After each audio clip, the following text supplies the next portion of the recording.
అందరికీ నమస్కారం. గొడ్డలిపోటుకు గుండెపోటుకు ఎంత తేడా ఉందో ఏపీపీఎస్సీ ఎగ్జామ్స్కి డిఎస్సికి అంత తేడా ఉందని చెప్పేసి మనం చేస్తా ఉన్నాను. ఏ విధంగా అయితే గొడ్డలిపోటును గుండెపోటుగా మార్చి రాజకీయం చేశారో, ఈ గొడ్డలి పార్టీ తలకిందుల తపస్సు చేసినా కూడా డిఎస్సిని ఎత్తి చూపించలేరని చెప్పేసి మనం చేస్తా ఉన్నాను. ఏపీపీఎస్సికి దీనికి పోలిక సరికాదని చెప్పేసి మనం చేస్తాను. ఏపీపీఎస్సికి సంబంధించి కోర్టు చివాట్లు పెడతమే కాకుండా అనేక సూచనలు చేసి మార్పులు చేయమని చెప్పేసి కూడా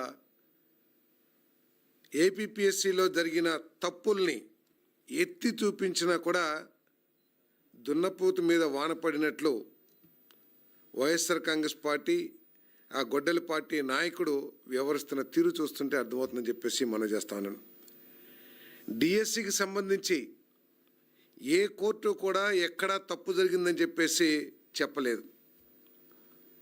డిఎస్సికి సంబంధించి అన్ని విధాల ప్రయత్నం చేసి దాదాపు 16,500 మంది యువతీ యువకుల ఉద్యోగ అవకాశాలను దెబ్బకొట్టడానికి దాదాపు 300 కేసులు కోర్టుల్లో తమ వ్యక్తుల ద్వారా కోర్టులు వ్యాజ్యాలు వేయించి దీన్ని ఆపటానికి ప్రయత్నం చేసినా కూడా ఆఖరికి గౌరవ హైకోర్టు వారు మీరు వేస్తున్న ఈ కేసుల్లో ఏదో కుట్రకోణం దాగున్నట్టు కనపడుతుంది అని చెప్పే విధంగా వ్యాఖ్యానించిందంటే వారి నైజం కానివ్వండి, డిఎస్సి నిర్వహించిన తీరును కానీ ప్రజలు అర్థం చేసుకోవాలని చెప్పేసి ఈ సందర్భంగా నేను మనవి చేస్తా ఉన్నాను.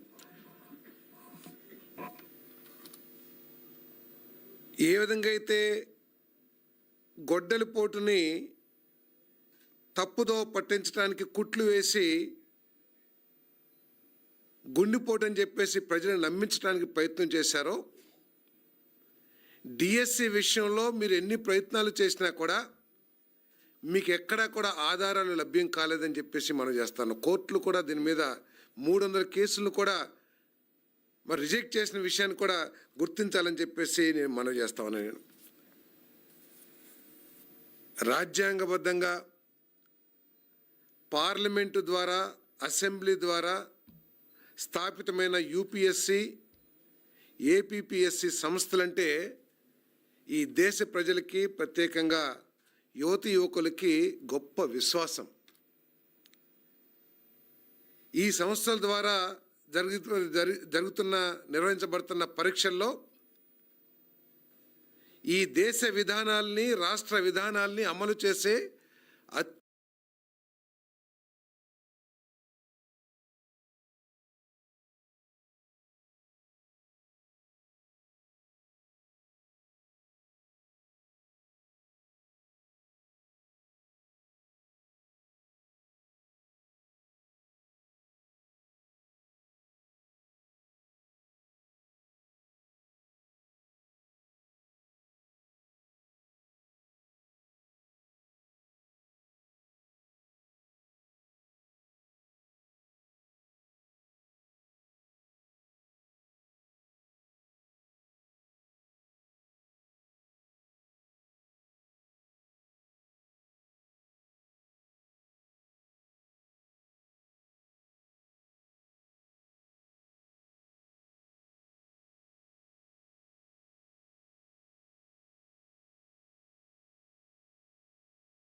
కానీ ఏపీపీఎస్సీ ఏదైతే ఎగ్జామ్ జరిగినాయో గొడ్డల పార్టీ ఆధ్వర్యంలో దాన్ని కనుక వింటే ఈ దేశ యువత యువకులకి ఈ రాష్ట్ర యువత యువకులకి వ్యవస్థల మీద నమ్మకం కోల్పోయే పరిస్థితులు నేను చెప్పేసి కూడా నేను మనవి చేస్తా ఉన్నాను. నేను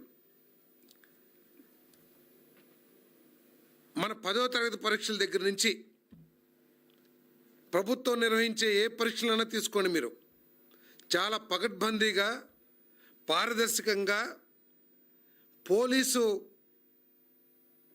దీంట్లో పోలీసుల కట్టుదిట్టమైన భద్రతా వలయంలో పరీక్షలు నిర్వహించడమే కాకుండా ఆ పేపర్లు తీసుకెళ్తాం కానీ వాటన్నిటినీ కూడా ఒక స్టోర్ రూమ్లో పెడతాం కానీ చేస్తారు. కానీ ఎంత దౌర్భాగ్యం, ఎవరు ఊహించను కూడా ఊహించలేరని చెప్పేసి మనం చేస్తా ఉన్నా. నేను ఈ రాష్ట్ర విధానాల్ని అమలు చేయాల్సిన అధికారులను ఎంపిక చేసే విధానంలోని భాగమైన పరీక్షా పత్రాలని స్టోర్ రూమ్లో స్ట్రాంగ్ రూమ్లో పెట్టుకోకుండా పోలీస్ ఎస్కాట్ లేకోకుండా వాళ్ళ ఇష్టం వచ్చిన రీతిలో సిఐడి ఆధ్వర్యంలో ఉన్న ఒక రిసార్ట్, అగ్రికల్చర్ రిసార్ట్స్ అంటే ఏమిటండి? ఎంజాయ్ చేయటానికో లేకపోతే సేద తీరటానికో లేకపోతే ఫ్యామిలీతో హాయిగా గడపటానికో ఉండే రిసార్ట్. అటువంటి రిసార్ట్స్కి తీసుకువెళ్ళి వారి ఇష్టం వచ్చిన వ్యక్తులతో మూల్యాంకనం చేయించారంటే అసలు ఏమి ఆలోచించాలో కూడా ఈ రాష్ట్ర ప్రజలు ఆలోచించాల్సిన అవసరం ఉందని చెప్పేసి కూడా నేను ఈ సందర్భంగా నేను మనవి చేస్తా ఉన్నాను. ఏదో చెప్తూ ఉంటారు పెద్దలు, తోటకూర దొంగలించిన నాడే కంట్రోల్ చేసి ఉంటే గజి దొంగ అయ్యేవాడు కాదనేది తెలుగులో సామెత. ఈ సామెత సరిగ్గా ఈ గొడ్డల పార్టీ అధ్యక్షుడికి అన్వయించబడుతుందని చెప్పేసి కూడా తెలియజేస్తా ఉన్నాను. ఎక్కడో నేను చదివాను, నేను ఎవరో చెప్తుంటే కూడా విన్నాను. నేను ఏదో శివశివాని స్కూల్లో ఎక్కడో 10వ తరగతి పేపర్ లీక్లో భాగస్వామ్యం ఉంది, అది ఎంతవరకు కరెక్టో తెలియదు కానీ భాగస్వామ్యం ఉందని చెప్పేసి ప్రజలు నమ్ముతారు. అదే తరహాలో ఈరోజు ఏపీపీఎస్సీ మూల్యాంకనాన్ని ఇష్టం వచ్చిన రీతిలో చేయటం ఏంటో ఒకసారి ప్రజలందరూ కూడా ఆలోచించాలని చెప్పేసి మనం చేస్తాను. మనం ఏ విధంగా అయితే ప్రజాస్వామ్యాన్ని కాపాడటానికి బ్యాలెట్ బాక్సుల్ని కంటికి రెప్పలా కాపాడుకుంటాము ఎలక్షన్స్ అయిన తర్వాత, ఈ రాష్ట్రంలోనే లక్షలాది మంది యువత యువకులు రాసిన పరీక్ష పేపర్లను కూడా మనం అంత జాగ్రత్తగా స్ట్రాంగ్ రూమ్లో పెట్టి మొట్టమొదటి నుంచి పరీక్ష రాసిన కాడి నుంచి రిజల్ట్స్ వచ్చే వరకు కూడా కాపాడాల్సిన బాధ్యత ప్రభుత్వం మీద ఉంటుందని చెప్పేసి నేను మనవి చేస్తా ఉన్నాను. నేను ఆ బాధ్యతని విస్మరించి, అసలు ఏపీపీఎస్సీ అంటే ఇది అత్యున్నత సంస్థ. యూపీఎస్సీ ఎట్లాగో దేశ స్థాయిలో ఏపీపీఎస్సీ అనేది కూడా రాష్ట్ర స్థాయిలో అత్యున్నత సంస్థ. ఈ గ్రూప్ 1 ఆఫీసర్స్ని కానివ్వండి, గ్రూప్ 2 ఆఫీసర్స్ని కానివ్వండి, నియమించిన నియామకానికి జరిగే పరీక్షలు నిర్వహించే సంస్థ. అత్యంత పారదర్శకంగా గవర్నర్ చేత నియమింపబడ్డ కమిటీ ద్వారా ఈ సంస్థ యొక్క కార్యకలాపాలు నిర్వహించబడతాయి. నేను అడుగుతా ఉన్నా, మీరు చేసిన ఈ గ్రూప్ 1 ఎగ్జామ్ ప్రక్రియ ఏదైతే ఉందో ఆ ప్రక్రియలో ఏపీపీఎస్సీ చైర్మన్ ఇన్వాల్వ్మెంట్ కానివ్వండి, వారి ఆమోదం కానివ్వండి, ఎక్కడైనా ఉందా అని చెప్పేసి నేను ప్రశ్నిస్తా ఉన్నా. నేను వారి ఆమోదం లేకోకుండా, ఆ కమిటీ ఆమోదం లేకోకుండా చేయాల్సిన అవసరం ఎందుకు వచ్చింది ఆ ప్రభుత్వానికి అని చెప్పేసి కూడా నేను ప్రశ్నిస్తా ఉన్నా. నేను రూల్ 17 సెక్షన్ 9 ప్రకారం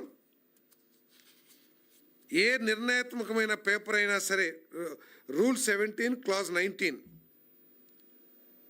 ప్రకారం ఏ నిర్ణయాత్మకమైన పేపర్ని ఏపీపీఎస్సీ నుంచి రిలీజ్ చేయాలన్నా కూడా చైర్మన్ ఆమోద ముద్ర తప్పనిసరి అని చెప్పేసి ఆ నియమ నిబంధనలు తెలియజేస్తా ఉన్నాయి. ఎందుకు మీరు ఉద్దేశపూర్వకంగా మీలో కుట్ర లేకపోతే, ఈ మూల్యాంకనం అంతా కూడా ఒక ఫార్స్ కాకపోతే మీరు చైర్మన్కి లేదా కమిటీకి ఆమోదం ఎందుకు తీసుకోలేదని చెప్పేసి మనం చేస్తా ఉన్నాను. నిబంధనలు స్పష్టంగా చెబుతున్నారు. మెజారిటీ సభ్యులు ఆమోదంతో రూల్స్ని చేంజ్ చేశామని చెప్పేసి.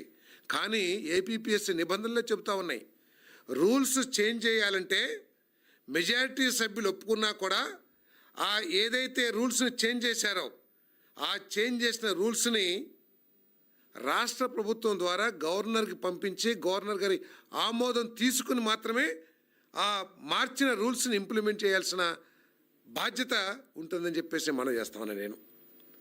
కానీ మీరు మూల్యాంకనాన్ని అనాదిగా వస్తున్న విధానాన్ని పక్కన పెట్టి ఈ డిజిటల్ కరెక్షన్ మూల్యాంకనం ఏదైతే ఉందో ఎందుకు చేశారు అని చెప్పేసి నేను ప్రశ్నిస్తామన్నా నేను. ఆఖరికి ఎంత దారుణం అంటే ప్రజల్ని అమాయకులు అనుకుంటున్నారు ఈ గొడ్డల పార్టీ అధ్యక్షుడు. ప్రజలకి నేను ఏది చెప్తే అదే నమ్ముతారని చెప్పేసి భావిస్తూ ఉన్నారు ఈ గొడ్డల పార్టీ అధ్యక్షుడు. నేను ఏ విధంగా కావాలంటే ఆ విధంగా నేను మనుషుల్ని మార్చేయగలను, లేకపోతే మనుషుల్ని మెస్మరైజం చేయగలను చెప్పేసి భావిస్తూ ఉన్నట్టున్నారు ఈ గొడ్డల పార్టీ అధ్యక్షుడు. ఆఖరికి ఒకవేళ సిట్ని కనుక ఏపీపీఎస్సీ మీద ఏదైతే సిట్ రిపోర్ట్ ఇచ్చిందో ఆ సిట్ ఈ కూటమి ప్రభుత్వం ద్వారా నియమింపబడినట్లయితే ఇంకా ఏ విధంగా మాట్లాడేవాడో కూడా నాకు అర్థం కావట్లేదు. ఇది అదృష్టవశాత్తో లేకపోతే మంచి కోసమో హైకోర్టు ద్వారా నియమింపబడ్డ సిట్ ఇచ్చిన రిపోర్ట్ను కూడా తప్పుగా అన్వయించుకొని తనకి ఇష్టం వచ్చినట్లు భాష్యం చెప్పటం ఆయన దిగజారుడు మనస్తత్వానికి తార్కాణం అని చెప్పేసి కూడా నేను చెప్తా ఉన్నాను. ఒక విషయంలో honourable Shri justice DVSS Somayajulu garu ఇచ్చిన రిట్ పిటిషన్లో this order will not preclude the APPSC from adopting digital or any other such advanced modes for the future evaluation. దయచేసి మీరు ప్రజలందరూ కూడా గమనించాలని చెప్పేసి మనం చేస్తామని నేను.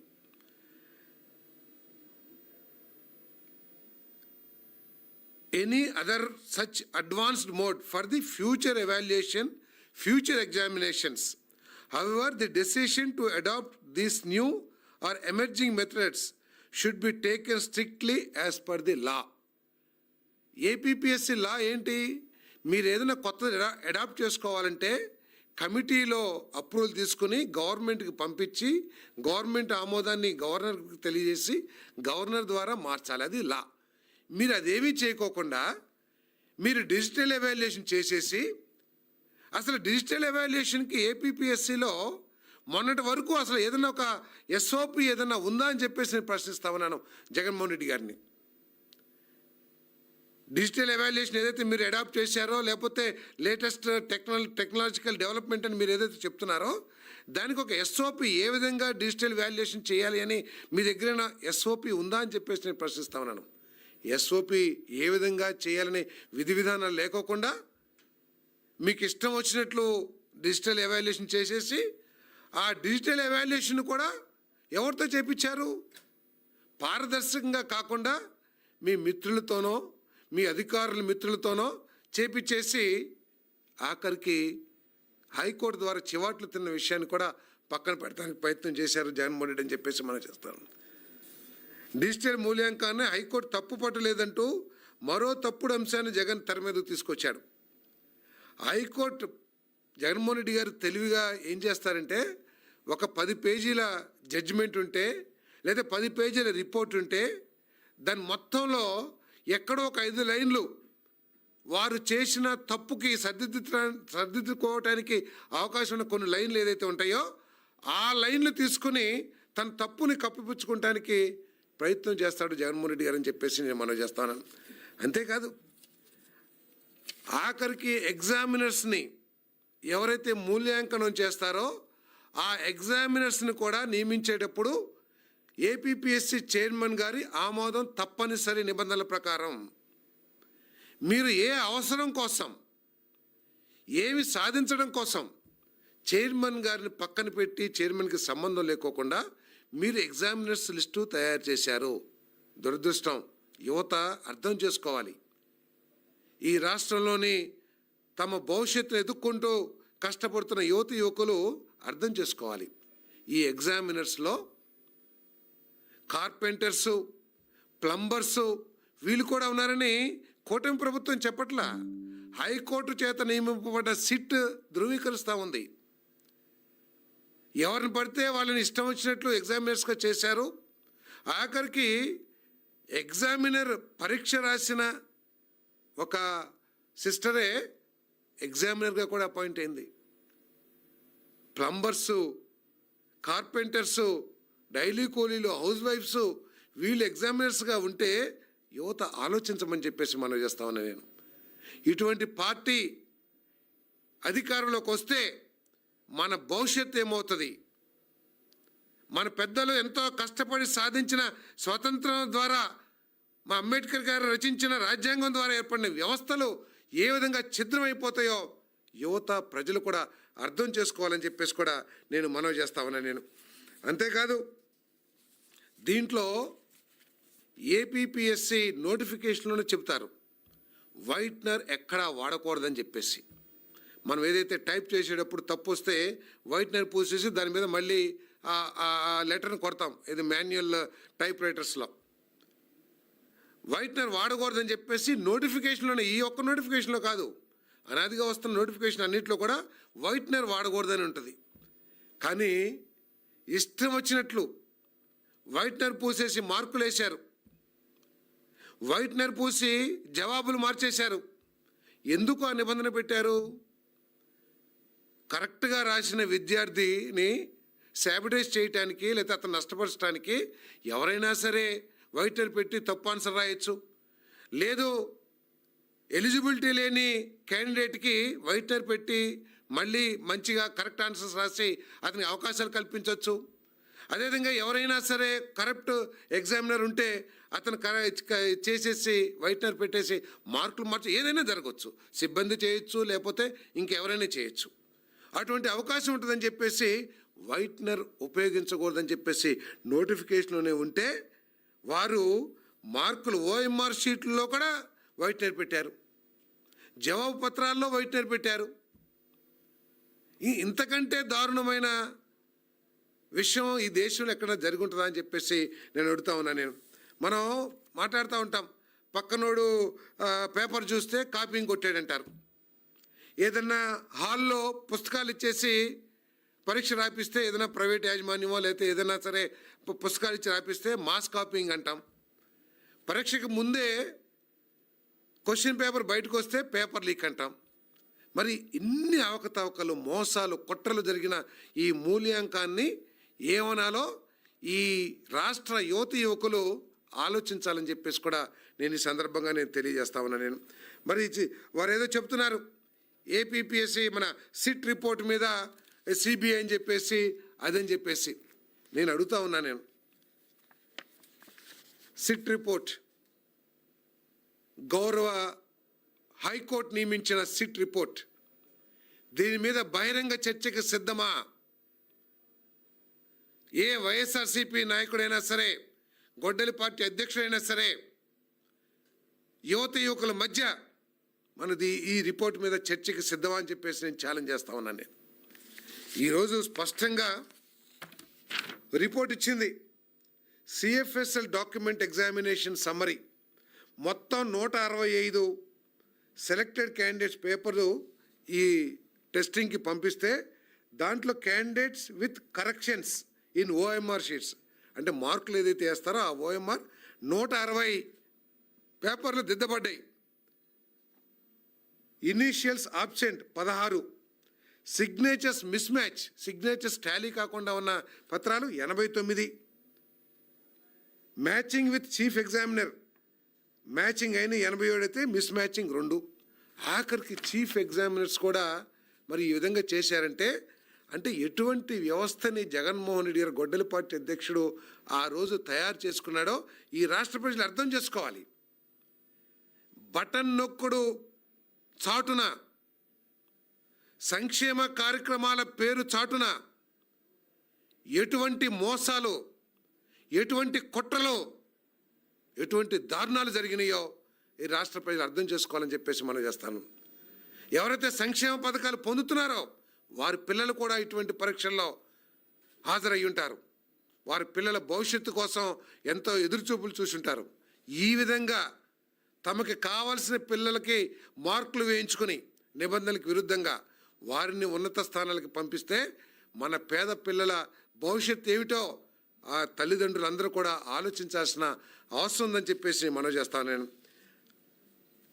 ఓఎంఆర్ షీట్స్ నేను అడుగుతా ఉన్నాను. ఓఎంఆర్ షీట్స్ నాకు తెలిసి మన జవాబుదారీ పత్రం పైన ఉంటుంది ఓఎంఆర్ షీట్. దాంట్లో ఏ ప్రశ్నకి ఎన్ని మార్కులు వేశారు అన్నీ కూడా ఉంటాయి.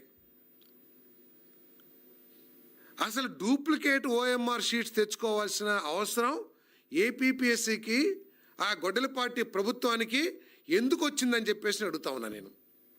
మీరు సరే ఐలాండ్లో చేశారా, లేదా ప్లంబర్లతో చేశారా, లేకపోతే ఎవరితో చేశారో ఒకసారి మనం ఆలోచించేద్దాం. పక్కన పెడితే అసలు నీకు కుట్ర లేకపోతే, మీరు ఉద్దేశపూర్వకంగా ఈ పరీక్షలు ఈ విధంగా ఛిద్రం చేసి ఉండకపోతే, మీరు డూప్లికేట్ ఓఎంఆర్ షీట్స్ తీసుకురావాల్సిన అవసరం ఎందుకు వచ్చింది? ఒరిజినల్ ఓఎంఆర్ షీట్స్కి డూప్లికేట్ ఓఎంఆర్ షీట్స్కి మధ్యలో వ్యత్యాసం ఎందుకు వచ్చిందని చెప్పేసి నేను ప్రశ్నిస్తామన్నా నేను. దయచేసి ఈ గొడ్డలపాటి నైజం గురించి ఆలోచించాల్సిన అవసరం ఉందని చెప్పేసి కూడా నేను మీ అందరికి కూడా మనవి చేస్తామన్నా నేను. 5 సంవత్సరాలు కూడా ప్రజల్ని మభ్యపెట్టి నెలకొక పథకం వేస్తున్నానో, లేకపోతే బటన్ నొక్కేసి నా హామీలు నెరవేర్చుకున్నానో, ఒక చక్కటి ఉపన్యాసంతోనో భాషా ప్రయోగంతోనో ఈ రాష్ట్రంలో కోట్లాది మందిని మభ్యపెట్టి, ఏ విధంగా అయితే గొడ్డలి పోటుతో బాబాయిని చంపేసి ఆ నెపాన్ని చంద్రబాబు నాయుడు గారి మీద వేసి ఏ విధంగా ప్రజల దృష్టి మరల్చి అధికారంలోకి వచ్చారో, 5 సంవత్సరాలు కూడా ఈ సంక్షేమ కార్యక్రమాల చాటున, ఈ బటన్ నొక్కుడు కార్యక్రమాల చాటున ఈ రాష్ట్రాన్ని ఛిద్రం చేశారు, విధ్వంసం చేశారని చెప్పేసి నేను మనవి చేస్తామని నేను. లక్షలాది మంది యువకులకి సంబంధించిన భవిష్యత్తుకు సంబంధించిన విషయంలో కూడా ఇంత చేశాడంటే, ఇసుక విధానం తనకిష్టం వచ్చినట్టు దోపిడీ కోసమే రచించుకున్నాడు విధానాన్ని. ఆఖరికి మద్యం, నేను మద్యపాన నిషేధాన్ని ఇస్తానని చెప్పేసి విధిస్తానని చెప్పేసి చెప్పిన వ్యక్తి ఆఖరికి డూప్లికేట్ మద్యం, క్వాలిటీ లేని మద్యం, లక్షలాది మంది ప్రజల ఆరోగ్యాలతో ఆడుకున్న మద్యం విధానాన్ని కొనసాగించారు గత ప్రభుత్వం అని చెప్పేసి మనం చెప్తాను.